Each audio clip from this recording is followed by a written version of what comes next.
back to the channel, and today we are over in War Wheels, and we had a very interesting night last night. We were doing some 5v5 practice wars, and I kind of just put the word out to everyone, a bunch of different servers, that we were looking to do some quick wars, like 15-minute prep, 30-minute war, 1 hour war, whatever they wanted to do. And we got 3 wars out of it. This first one, not really a known clan or anything. This one was our first, kind of like a warm-up match. They were the first people to respond, and I'm going to be showing you, well, I'm not going to show you all the triples in this uh, specific video. I'm actually going to be doing a base identification video, and it's going to be on something that's kind of crept back into the meta recently, and we're talking about Yeti bat attacks. So as you can see, we got the win. Pretty dominant. They had a 1-star and they got a triple, so they ended up getting 10, but we had 3 triples and I think 2 time fails. No, Alex had something kind of go haywire. I believe his warden got picked up by like an inferno. But so I used a Yeti bat, which I haven't used in a very long time. I used to do bobat a lot, and it was very, very strong at like Town Hall 12. But I kind of got away from it, and seeing at how the meta has been going lately, it's definitely making a comeback. So I saw this base and I saw a lot of opportunity for it, and I figured I'd give it a shot and see how it worked. So what are the things that we're looking for with a Yeti bobat as opposed to like a Yeti smash? Well, first thing I need to realize is that the difference between the two is going to be the longevity of the kill squad. So on a Yeti smash, I'm using a lot of spells to kind of keep my Yeti smash rolling through the base. I'm using like 3 rages or 2 rages and a heal or freezes. Pretty much just kind of supporting my kill squad. That's all really a Yeti smash is a very strong kill squad. And your whole attack is kind of geared towards that kill squad. Now the difference between that and a Yeti bobat is your Yeti bat attack is going to be more of a targeted, let's call it like a bomb of a kill squad. It's going to be more targeted towards a specific area, and then the rest of your spells are all pretty much like a back end troop. So when I talk about stuff like a back end troop, in most cases I'm referring to something like a hybrid, where you're going to be using like a queen charge, and then your back end troop is going to have like 2 or 3 spells to kind of go along with it, and that's going to be like your split ends between the 2 phases of your attack. With a Yeti bobat, you're looking at your back end troops being spells, and then maybe 1 or 2 like ice golems as a support troop, and then your flex spells are going to be your freezes, and then your flex troop is going to kind of be your RC, unless you have like a targeted point. So on this attack, I actually waste my RC because I'm very bad at attacking on my tablet. I find it very difficult because it's such a large screen, and I ended up losing track of where my RC was.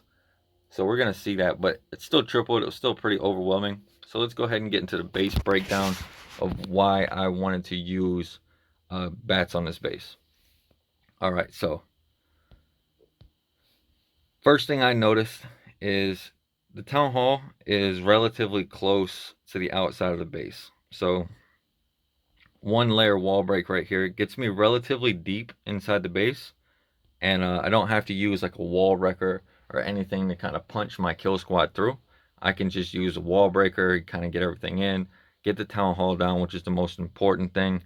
And obviously, in a 1-hit format, you want to have these very safe, reliable, for sure 2-star plans. So with the town hall kind of located where it is, that's exactly what I'm going for right here. I know I get the town hall down, and I can kind of focus on the rest of my attack. Now the trick, in my opinion, with something like a Yeti smash or a Yeti bat attack is knowing when you can take your eyes off of your kill squad, and knowing when you can go ahead and start your back end troops. So looking at this base, if my troops get into this compartment and everything is kind of targeting them, like all these defenses here, the scatter shot, these expos, everything's going to be targeting those troops. if I can get them just 2 compartments further in the base, like towards this eagle, uh, at this point, if they're under a rage coming out of like the Warden Tome, I can completely forget about where they're gonna go or what they're gonna do, because at that point I don't have any more spell support for them, and I'm pretty much relying on the bats to save them. If there's anything to be saved, the bats are gonna be the ones who do that, because my Yetis are not gonna clear out this Inferno Tower. They're not gonna clear out this Inferno Tower, and they're not going to clear out this topside Inferno Tower, right? They're not going to get to this Expo. They're going to tank the scatter shot. They might get it down, but uh, I'm not planning on my Yetis clearing that much of the base. So you have to set realistic goals. So like my goal on this base with the Yetis is come into here and kind of take down everything in this general area. Now I'm hoping that the scatter shot goes down, but my plan for that back end scatter shot was to get the bats going from this direction, and by the time they got to the scatter shot, it should be tanked on the Yetis or my kill squad at some point, right? So that's what I mean. That's what I mean by using your kill squad, and then your back end troops being the bats, because once you have those Yetis through the base and you've used your last rage spell, it's really just a shield for your Yetis, right? So I'm targeting splash defenses with a Yeti bat. So let's see how many splash defenses I'm getting. I'm getting a Wizard Tower, Scatter Shot, Wizard Tower, Scatter Shot, and then so it doesn't really seem like I'm getting that many splash defenses with the Yetis. However, if you look, this Wizard Tower is tankable on this cannon. So that allows me to clear this entire section of the base with bats relatively easy. I don't need a freeze spell or anything like that, right? And then I can freeze this Wizard Tower. And it's only going to really take one freeze, because as the bats kind of come through here, they should be all clumped up by that time, and I'll get an easy freeze off just to get that Wizard Tower down. So that leaves me with generally 2 free spells, because I'm going to be bringing 2 rages and 1 jump. So if you don't have to bring the jump, you can bring more freezes. But on this one, I only needed 2, so I ended up bringing the jump. And then the last Wizard Tower down here, my plan was to use the Siege Barracks to send in hogs with the RC, kind of clear this one out, and then hopefully get into this compartment and clear it out. But I actually end up missing my RC ability down here, and I don't get it down. But the Yetis, as they come through, are going to end up tanking and taking all this down here. So after I clear this Wizard Tower, that's pretty much the end of the base for the bats. All right. So what makes this a good base to use like a jump spell to get your troops into is, once I get the wall break here and my troops make it to this line, they're going to be under a lot of fire, because I have these Expos firing in, the scatter shot firing in, the Eagle is going to be raining down. And what I didn't want to happen was my troops to backtrack through the base like this, right? Because usually when that happens, you're pretty much done at that point. So I use a jump to kind of connect everything in the core, and I used the jump to not only let me into the Eagle, into the scatter, but also to give my troops a way out to come down this channel. And it was important to do that, because I knew that the jump wouldn't let me into this compartment down here. But if I could let the jump let my troops out and walk this channel, then I can get all these inside defenses with my Yetis, right? So then the hogs come this way with the RC, the bats kind of come this way. I use the freezes and ice golem to kind of support those, and everything kind of ends down here, and then we start cleanup. So one thing you have to worry about is not having a lot of general spell support or troop support in order to create your funnel. And you don't want to take too long on a Yeti smash, regardless if you're using bats or no bats. Yetis have a high propensity to time fail. So what I'm going to be doing in order to start my funnel, well, first of all, what's a good funnel option for this base? So taking into consideration this was a fresh attack, I see 4 storages right here. So I automatically assume that all 5 Teslas are going to be directly behind those storages. And it's really not good base building to do that, because it's kind of a giveaway because the Town Hall's right here. You got the RC and the King, so I can kind of see that they want this to be like a Tesla trap, to be like really high damage. So right off the top of my head, I'm thinking, okay, Teslas are right there, and then the King. So this is the King range and where he covers. Now, if I want to do a Yeti smash or a Yeti bat, what I need to do is clear everything that's not in his range, right? So I guess you could talk about those buildings, but they're not really important. So everything that's in this range, because what I want is my Yetis to come like this, and then take this jump. So this cannon's going to be far enough away that I don't really have to worry about it pulling my troops. And then the King, as long as I can keep my Warden away from the King, will come up to the Yetis like this. So everything will lock onto the King. All these storages will go down. They'll get pulled into the Teslas, and it'll just pull them to the base. So now I'm looking at the other side because I have a similar issue with the RC. A lot of times these heroes on the outsides or on the corners of where you want to enter are actually used to pull your troops as they come in here. Like if they engage where the RC's at and the RC kind of steps up, then all your Yetis will follow on the outside to try to kill the RC. So I needed to avoid that as well. And the way I end up doing that is by using my Barbarian King here.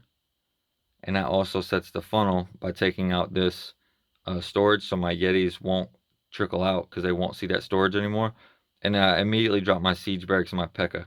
And what that's going to do is it's kind of going to just let me murder the RC very quickly. And then the Wizards and the P.E.K.K.A. will clear everything here. So that sets my other side of the funnel. So it's a relatively easy funnel. Nothing too difficult. It's going to be pretty quick. I don't really have to worry too much about troops wandering. And then obviously I'm going to be using a super wall breaker to make the wall break. Even though there's a bunch of Teslas there, everything will be tanked on the Yetis as they come through. And since my Warden will be able to take down these defenses like here and here, nothing will be locked on the Warden as we come through the base. So the healers will swap to my kill squad, and everything should meet up like right here with a big rage spell kind of just powering through. And then no poison on the Yeti smash or the Yeti bat because you know, you don't really need a poison to deal with most CCs these days. Usually it's like a triple ice or you're dealing with like a hound and a bunch of archers. So it does suck whenever your queen kind of gets tied up on like a hound and your kill squad's going through, but it's not the end of the world, right? It's not worth one less free spell for your bats because your bats are going to be like the most important part of the attack. So that was the overall plan. Yetis are very good at kind of punching holes in the base, and then the way you kind of identify if the base is good for the back end troops of like bats is one, you want to look for like tankable wizard towers. So when I say tankable wizard towers, it doesn't just mean that because like I could put an ice golem here that this is a good base. I could probably put an ice golem in here to tank this, so it's a good base for it. It could be tankable from the inside as well. So like as my troops are in here and they're kind of creeping along this path, I get the same value out of those Yetis tanking these wizard towers as I would if I had like an ice golem on the outside tanking them. So you don't always have to have like a tankable defense from the outside. You can do the same. You can have the same effect from the inside. So that's kind of the overall rundown of the base. It's not very difficult to do a Yeti smash, especially you get some practice on it. It doesn't really take too many plans, too much time planning, I should say.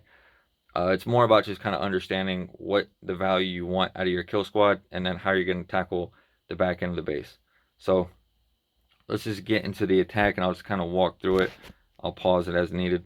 So troop comp, 2 freeze, 5 bats, 2 rage, 1 jump. I'm bringing 1 ice golem. I didn't really have a plan for exactly where I was going to use it because there was a couple different spots that I could have used it, and I didn't really know where I wanted to use my RC at first because I figured the hogs would take down this Inferno Tower on its own. So I didn't know if I needed the RC here. I end up using it here just to kind of come in this way, but I was also planning maybe using it over here with the bats, like send the bats in and then send the RC behind to kind of get some extra oomph. But I was worried about the enemy queen kind of locking on the RC and making that a waste. So when I hit attack, I did not have a direct plan for it. Now I'm bringing 3 Coco Loons.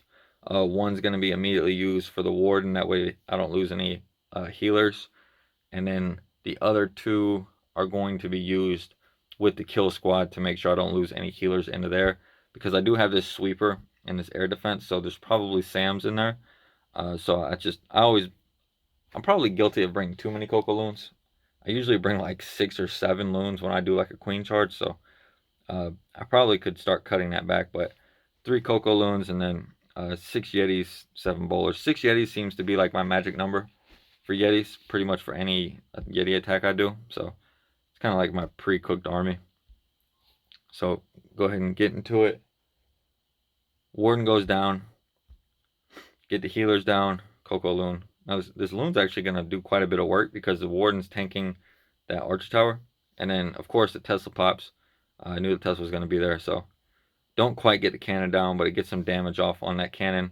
And my Warden is safe because he's out of range of everything for the moment. So King goes down. There's the rest of those Teslas. I put a baby dragon just to kind of speed things up.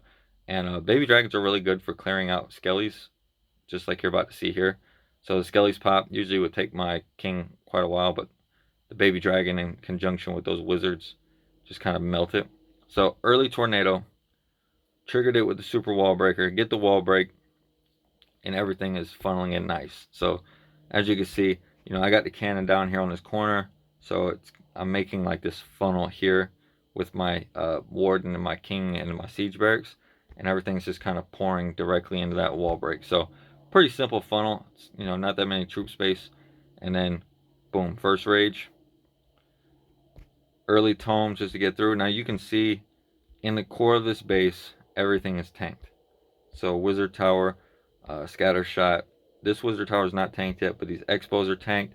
Everything's pointed this way. Eagle's locked on, and I still have 1 rage that I'm going to use here in the core, and this initial rage is going to let me push through everything up to the eagle, right? So that second rage is just going to continuously push my troops this way.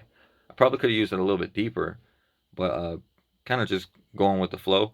And then you can see my jump spell allows my troops not only to go in to get the eagle and get everything here, but also it allows them to come out of the base and take this channel. So siege barracks is popping, so the hogs will be coming out very soon, and that baby dragon's still doing a lot of work over there. So CC comes out. It's a baby dragon, witch, and an ice golem.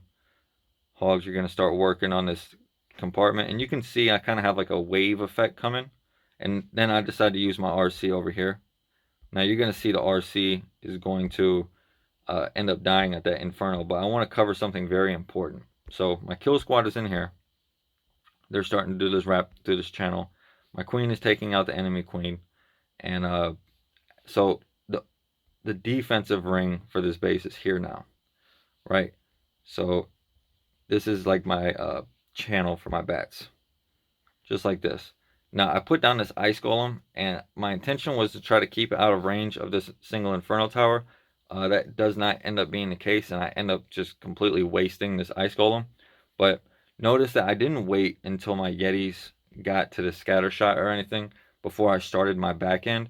I've already used my spells that I planned on using with my Yetis. The only thing left is my queen ability and my 2 freezes, and I know that I'm going to be using those 2 freezes for my bat wave. So I don't wait to kind of see how this develops. I'm just trusting my plan, and I'm completely focused now on these bats coming from the 12 o'clock.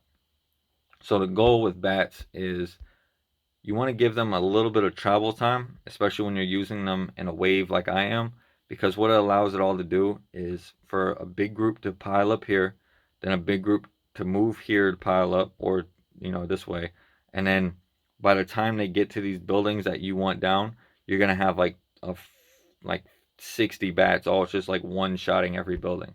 So that's the goal with bats, and that's why you start them off in like a wave. They're very strong as long as you can keep enough together where they can one-shot buildings. You don't really need like a raid spell or anything, and that's where the freezes come in. So everything is looking good over here. Got a bunch of Yetis and P.E.K.K.A.s, bat waves coming in, and that ice golem timing was just a little bit off. So I used the first freeze, and this is what I mean.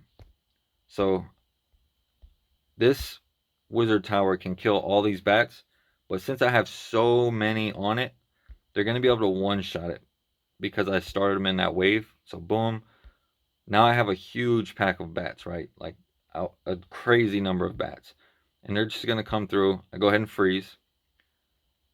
You want to freeze those wizard towers like as soon as the wizard starts turning. And again, one shot the wizard tower. Everything's kind of clearing through here. Huge wave of bats. Thank God I dropped that loon when the bats weren't around because that red bomb really would have sucked. And now I'm in cleanup mode. Queen stays alive. She's doing her thing on the outside. Got an extra wizard in the bag. Pretty smooth attack. I think everything worked. I mean, it would have been nice to have seen what it would have looked like if my RC wouldn't have died. But didn't really need her. I mean, sometimes it just works out like that. So those are the key things that we're going to be looking at for a Yeti bat attack. And then I'm going to be bringing you some other replays here. I'll go ahead and show the replays from this war. I'm not going to show Bad Boys. Bad Boy had a crazy ass attack. But this is going to be another Yeti bat. And Summer's going to be kind of doing a very similar thing that I did, except he's not going to be bringing a jump spell.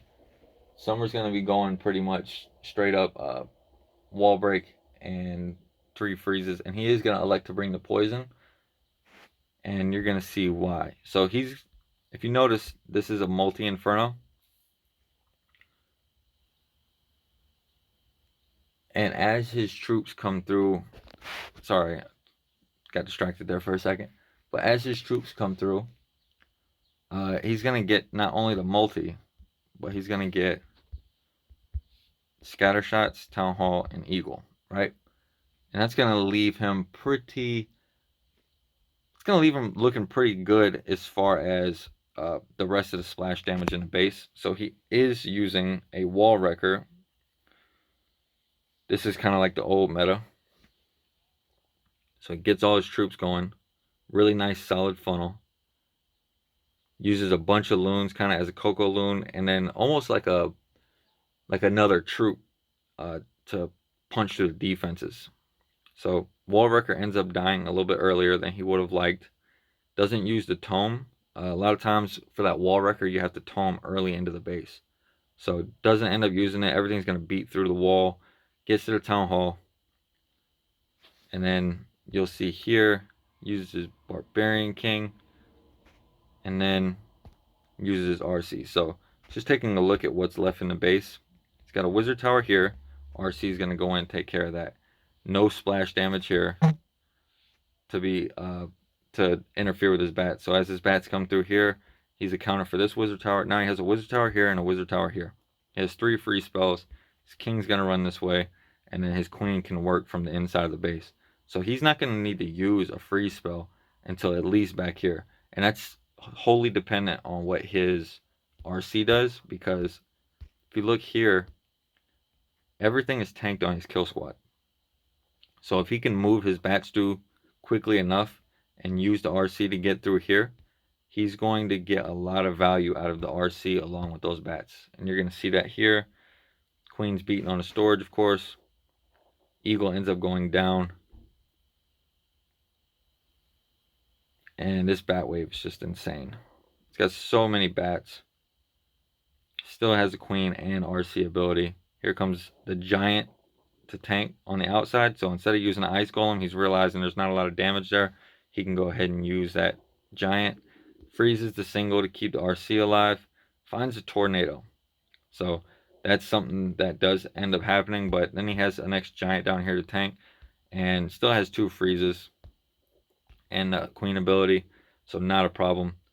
Would have been a triple either way. Still has 2 loons, freeze, and his Queen ability. So overkill right there. So as you can see, the Yeti bobat is very, very, very strong. You just want to make sure that you are executing on your goals for your kill squad.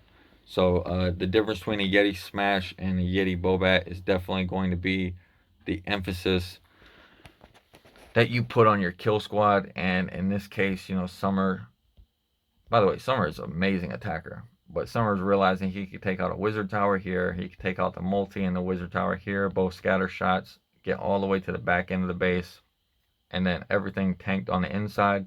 So he takes advantage of that by riding the outside. And very nice attack. Kind of unfortunate he found that tornado trap because he probably would have been able to freeze all his uh, or haste all his free spells, swag all his free spells. So hope you guys enjoyed it. Yeti bat, I'm telling you, it's one of those things where it's it's you feel bad whenever it fails because usually it doesn't fail because it was a bad plan. Usually something just kind of goes wrong with the Yetis or you catch like a red mine with your bat spell. But when you get good at it, you can really start dissecting a lot of these bases, especially with a lot of these bases using the 3 single infernos. And then, as Summer just showed you, you can even do it on those multi infernos, and it also allows you to bring some extra siege machine action because the siege machines uh, aren't just like your standard blimp or siege barracks. Now, granted, you can use those, and they do have a really good usage for them, but using like a wall wrecker to tank because you don't have the extra spell support. So using the wall wrecker to take some heat off your kill squad in the beginning, using a slammer to come through and take out some splash damage on the back end, all that kind of stuff is going to be very useful, and it kind of opens up a lot of options. So if you're looking for a new strategy, say you're pretty good at Yetis and you want to start branching into different styles of attacks, it's better to start at like a crawl walk run. If you're really good at Yetis and you want to start branching into different kinds of attacks, Yeti Bat is a good place to start. Start working your way into using more back end troops, back end spells, and it'll help out your timing a lot too, with needing to time those freezes and be able to kind of read a base for what you're expecting your kill squad to get. It helps with trying to gauge what your queen is gonna get, all kinds of things. So very good kind of starter, not really starter level because I mean like professional players use this too. So I'm not saying this is like a scrub attack or anything, but this is a very good way of kind of breaking from the massive kill squad, all the spells into like massive kill squad, and then I'm gonna start using spells and troops on the back end. So hope you guys enjoyed it. I'm gonna be bringing some more action from this last war. We ended up catching a war against Bangladesh, who just recently returned, and then a war against Klosh, and we had some amazing attacks in both of those. So I'll be bringing those to you guys. They're gonna be a whole bunch of different types of queen charges, and I used queen charge hogs and then a queen charge miner. So no hybrid or Yetis after that. So we're gonna get into that, and hope you guys enjoyed it. Like, comment, subscribe, and my wife is working on a new intro, so I'm interested to see what she comes up with. Thank you very much, baby. I love you. Thank you for all the support, and you guys have a good day. Take it easy.